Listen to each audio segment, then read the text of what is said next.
Prince Darling. Once upon a time there was a young prince who was so well liked by everyone in the kingdom where he lived that they named him Prince Darling. This boy's father, the king, was a very good man, and his subjects loved and respected him for his justness and kindness. The king loved his son greatly, and he loved his subjects, too. He was very anxious to have his son grow up to be a splendid man, and a just ruler for his people. The king was no longer young, and he knew that it would not be many years before his son would be left without a father's advice. He knew, too, that the boy would succeed to the throne, and would have to see that everyone in the kingdom was treated justly and kindly. One day a strange thing happened. The king was out hunting, when suddenly a little white rabbit leaped into his arms. The rabbit seemed to think that in the king's arms it would find protection from the dogs that were chasing it, and would nearly run it down. And the rabbit was right, for the king stroked the trembling creature gently, and said, "The dogs shan't get you now, poor bunny." Then the king took the rabbit home,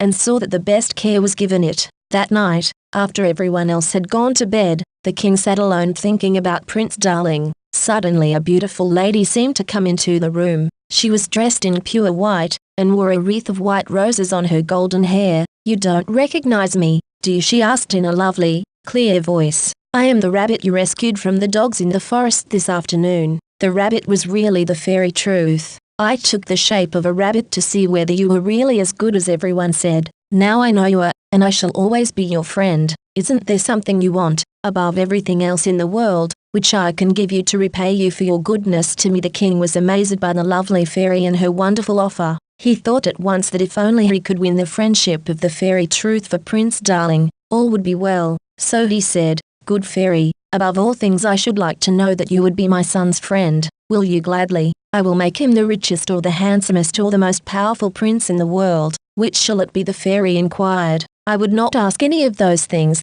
good fairy, but I would have him good, the best instead of the richest of princes. If he is good and his conscience does not trouble him, I am sure he will be happy. Riches and power and good looks, without goodness, cannot make him happy." "That is all true," said the fairy, "and I will do all I can to make Prince Darling good. He will have to do most of it himself, though. I can only advise him, praise him when he is good, and scold him when he is bad. But I will do all I can." Not long after this strange happening the king died, and Prince Darling became king in his father's place. The fairy Truth remembered her promise, and came to the palace with a present for Prince Darling. "This little gold ring," she said, as she slipped it on his finger, "is my gift to you. I promised your father that I would be your friend. This ring will help you to keep my friendship. When it pricks you, you will know you have done something mean or unkind. It will warn you to stop doing such things. If you stop, I will be your friend. If you keep on doing wicked things, I will become your enemy." Before Prince Darling could say a word the fairy vanished. The prince was curious to know whether the ring really would do as the fairy said, but he never felt a single prick from the ring. Then one day he was badly pricked. He came home from hunting in a horrid temper, and kicked his unoffending little dog, that was trying to be friendly, until it howled with pain. "Really, Prince Darling, that is too bad of you." The fairy's voice sounded quietly in his ear. "You lost your temper because things did not go just to suit you. Even if you are a prince, the world cannot always run just to suit your whims. What's worse, you hurt a poor creature who loves you. I don't think that's being the sort of a prince your father would be proud of, do you?" The prince was greatly embarrassed, and thrust his hands deep into his pockets to make himself seem full grown up, so he would not cry. He promised to be good forever after, but he wasn't, and the ring pricked him often. After a time he paid hardly any attention to the ring at all. Finally he made up his mind that the prince ought to be able to decide for himself what was right or wrong.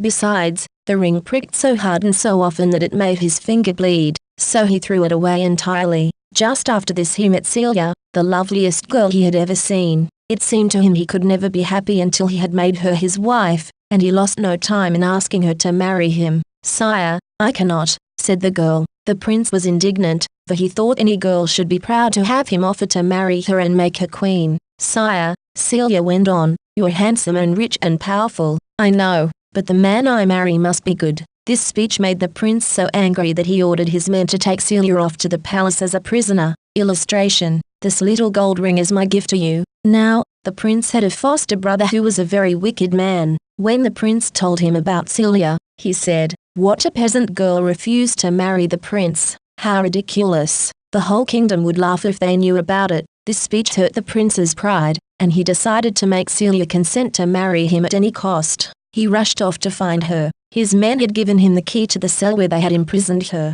but the cell was quite empty. The prince was terribly angry, and swore that he would put to death the person who had helped Celia to escape. It happened that this threat gave some of the prince's wicked friends the very chance they wanted to get rid of the prince's tutor, an old nobleman whom they all hated because he was good. Soon these wicked men had everyone in the court whispering, yes, it was Suleiman who helped Celia escape. Some men even were found who swore that Suleiman himself had told them about it. When the prince heard it, he was still more angry. To think that his old tutor could treat him so, he ordered his men to arrest the supposed offender, put him in chains, as if he were a murderer, and bring him to court. No sooner was the order given than there was a tremendous roar of thunder. The ground was still shaking when the fairy Truth appeared. Until now, Prince Darling, the fairy said sternly, I have been very gentle with you. You have been very wicked, but I have done no more than warn you that you were doing wrong and becoming the very sort of man your father, the good king, wanted you not to be. Now I must take stronger measures,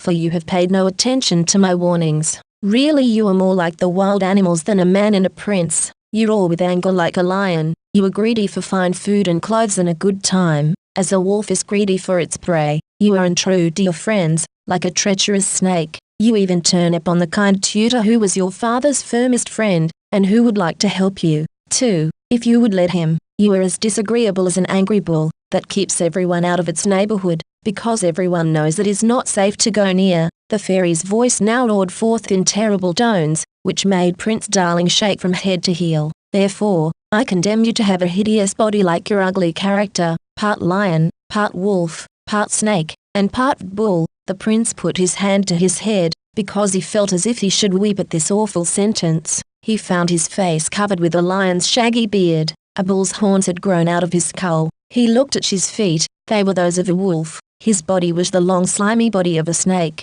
The palace had disappeared, and he stood beside a clear lake in a deep forest. He shuddered with horror when he saw his reflection in the lake. His horror turned to rage when he heard the fairy Truth say, your punishment has just begun. Your pride will be hurt still more when you fall into the hands of your own subjects, and that is what is going to happen to you. Just as the fairy said, the prince fell into the hands of his subjects, and in a most humiliating way, for he was caught in a trap which had been set to catch bears. Thus he was captured alive and led into the chief city of the kingdom. There was no mourning in the town because of the prince's death, by a thunderbolt, as they supposed. Instead, there was great rejoicing, for Suleiman had been made king by the people, who were sick and tired of the way Prince Darling had misruled them. Long live King Suleiman, they shouted. His rule will bring us peace and prosperity. In the middle of the public park sat King Suleiman. Just as the prince, in his ugly disguise, came up, Suleiman was saying, Prince Darling is not dead, as you suppose. I have accepted the crown only until he comes back,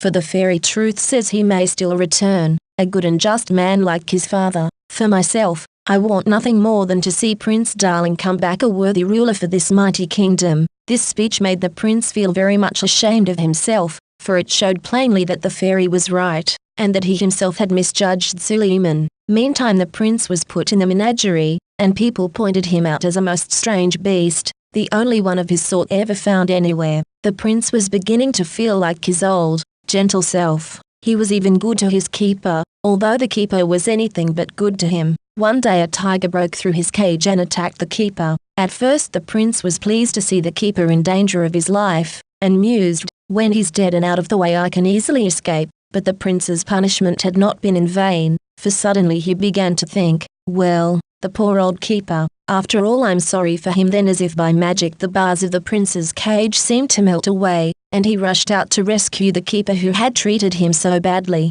The man was more terrified than ever when he saw the huge monster loose, but imagine his amazement when the beast fell upon the tiger, instead of crushing the keeper's, life out, as he had feared. Naturally the keeper was filled with gratitude. The strange beast's kindness made him feel ashamed when he remembered how badly he had treated the animal. The keeper now tried to stroke the beast's head, by way of gratitude. When to his amazement he found himself stroking, not a wild animal, but a gentle little dog. The keeper picked up the dog in his arms and took him to the king, to whom he told the strange story of his rescue. The queen liked the dog, and decided to keep him for a pet. Unluckily for Prince Darling, However, she took him to the court doctor, who decided that too much food would be very bad for the dog, and ordered that he be fed nothing but bread, and very little at that. So Prince Darling prized the small amount of bread he got very highly indeed. Once Prince Darling trotted off with his little loaf of bread, all he would get to eat that day, to a brook some distance away. Strange to tell, the brook was gone,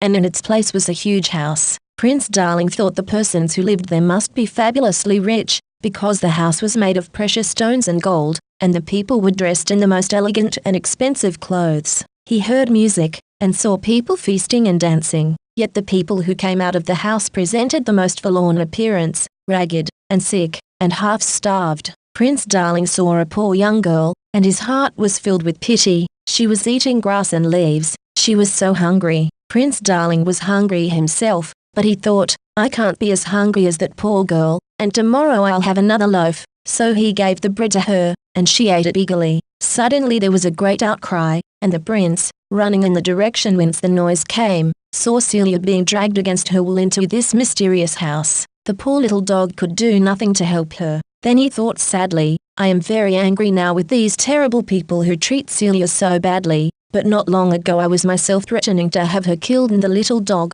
feeling quite forlorn, put its tail between its legs, as dogs often do, and went off to watch the house where Celia was imprisoned. An upper window was opened, and a girl threw out some food. The dog thought this was because the girl had a kind heart, but when it started to eat, the one to whom it had given the bread but a short time before cried out, Stop, if you touch that you will die. That food came from the house of pleasure, and is deadly poison. So once again the prince found that his good action had been rewarded, and the fairy Truth, to show her approval, transformed the little dog into a lovely white dove. The dove flew straight into the house of pleasure, searching for Celia. No sign of her could it find there, as she had escaped. Therefore it decided to fly and fly all around the world until it did get her. One day it came to a desert island, where no living person could be seen, nor any green tree to light upon. It searched about, and after a time found a cavern, and in it was Celia, sharing a simple meal with an old hermit.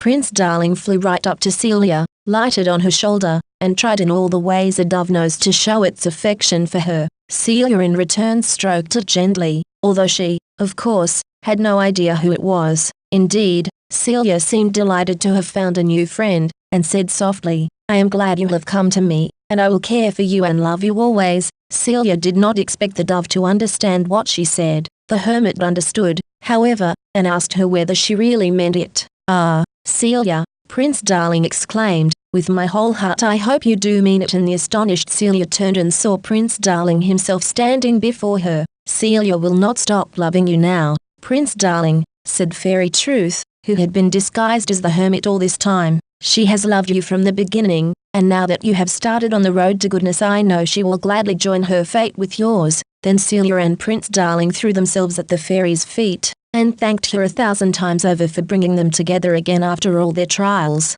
Come, my children, said the fairy, if you had not helped me I could not have brought this to pass. And now, let's go back to Prince Darling's kingdom, for I know King Suleiman is waiting eagerly for a chance to give back the throne. The fairy had scarcely stopped speaking when they found themselves in the royal palace. King Suleiman was overjoyed to see the prince return, and gladly yielded the throne to him again. When the prince was crowned king for the second time he also put on again the little gold ring which he had thrown away so long before. He and Celia gave their whole hearts to the effort to govern the kingdom justly and kindly. You will know that they succeeded very well, when I tell you that the magic ring never again pricked Prince Darling's finger. Illustration: Prince Darling flew right up to Celia,